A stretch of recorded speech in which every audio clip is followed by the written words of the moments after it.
வணக்கம் உறவுகளே, இந்த காணொலியில் தெனாலிராமன் கதைகள் அப்படிங்கிற ஒரு புத்தகத்திலேருந்து ஒரு சில கதைகளை பார்க்கலாம். முதல் கதை சர்க்கரையும் மண்ணும். விஜயநகரத்தில் ஒரு செட்டியாக இருந்திருக்காரு.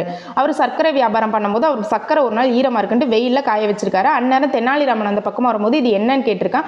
வெள்ளை மணல்னு ஏமாத்திருக்காரு. உடனே வேமா வீட்டுக்கு போய் மயனையும் கூட்டு வந்துட்டு அந்த மண்ணை அள்ளி சாப்பிட ஆரம்பிச்சிட்டா.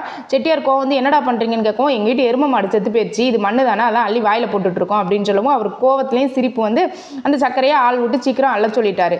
ரெண்டாவது கதை பக்தி பரவசம் உள்ள கிளி. ராஜாவும் ராணியும் அவங்க அரண்மனையில் சில கிளியை வளர்த்துருக்காங்க. அவங்களுக்கு ராமா கிருஷ்ணான்னு சொல்லி கொடுத்துருக்காங்க. அப்படி சொல்லும் போலாம் கிளிக்கு முறுக்கு பண்டம்லாம் கொடுத்துருக்காங்க. அப்போ தெனாலிராமன்ட்டே அதை பெருமையாக சொல்லியிருக்காங்க. உடனே தெனாலிராமன் சொல்லியிருக்கான், இது பக்திலாம் கிடையாது, நீங்கள் கொடுக்குற தீமண்டத்துக்காக தான் இப்படி செய்துன்னு சொல்லிட்டு இதை நிரூபிக்கிறேன்ட்டு பக்கத்தில் ஒரு பூனையை வந்து கிளி கூண்டில் விட்டுருக்கான். அந்த பூனையை பார்த்த கிளிங்க காய்ச்சி மூச்சுன்னு பயத்தில் கத்துது.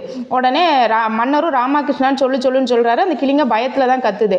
அப்போ தான் வந்து தெனாலிராமன் சொன்ன மாதிரி இது பக்தி இல்லை பண்டத்துக்காகன்னு புரிஞ்சிருக்கு.